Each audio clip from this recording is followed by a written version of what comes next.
Hey everybody, Ben Frederickson here alongside Daniel Guerrero for a postseason edition of Inside Pitch here at STLtoday.com and the Post-Dispatch. Talking about things that could swing this series one way or the other. Let's start, I'll go with the Cardinals. Paul Goldschmidt, man, the guy's gonna likely win the National League MVP, Daniel, but he's been in a terrible slump for him in September. If Paul Goldschmidt doesn't hit, the Cardinals don't have much of a chance in this series. What about one for the Phillies side? I mean, on the flip side, you're going to need Paul Goldschmidt and the rest of that lineup to go after Zach Wheeler in Game 1. I mean, it's a 3-game series. Obviously, it's not a 1-game wild card game, but, you know, that Game 1's really important.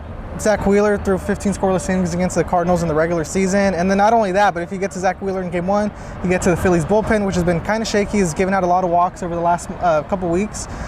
So, I mean, obviously that'll be key, for the Cardinals just to get past their ace and chip away at that bullpen in Game 1. Cardinals are really struggling this season against right-handed pitching compared to lefties. We've seen this play out time and time again. Well, here comes a big test. Wheeler, Nola, and a right-handed dominant Phillies bullpen. So it would be a great time for the Cardinals to prove that they can do damage against right-handed pitching, including some of the best starters in the league. But on the pitching side for the Cardinals, Ryan Helsley, the whole plan of the postseason is to get the game to Helsley with the lead and let him shut it down. He's throwing, high velocity. He's basically been perfect in this all-star season.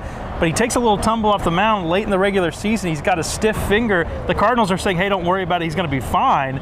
Well, the Cardinals always say this about a guy who's trying to play through a little bit of an injury. We need to see that Ryan Helsley is going to be okay to do what he does, because if there's shakiness at the back end of the Cardinals bullpen, then you don't have an advantage over the Phillies bullpen. So Ryan Helsley's health, I think, is going to be a big thing here too. You mentioned something about the Phillies defense. The Cardinals, we know, pride themselves on defense. It's one of the better defenses in the National League. Phillies, not so much. Do you think this plays in a ballpark where it's harder to hit home runs? Well, I think so. And it's the postseason. every at-bat, every base runner counts. It's high leverage spots all around. The Phillies, according to Fangraphs, had the fourth least defensive run saved. And not only that, but they're overall one of the worst defenses in the league. That's obviously going to play a factor.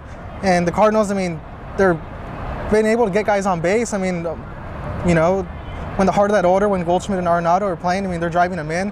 And as long as you're getting guys on base and getting free outs, that's going to be a big part of the series, I think. Taking advantage of any sort of defensive miscues for the Phillies feels like a big one, because home runs might not be flying in this series. I think the Cardinals are going to really prioritize their ground ball pitchers. And the Phillies are a home run heavy team, but they don't hit as many home runs away from their home ballpark, and it's harder to hit them here, so that could be an advantage for the Cardinals. We've got all the coverage of today's workout at STLtoday.com and full coverage throughout the series. Keep it locked at STLtoday.com for all of your Cardinals postseason coverage. For Daniel Guerrero, I'm Ben Frederickson. We'll talk to you next time.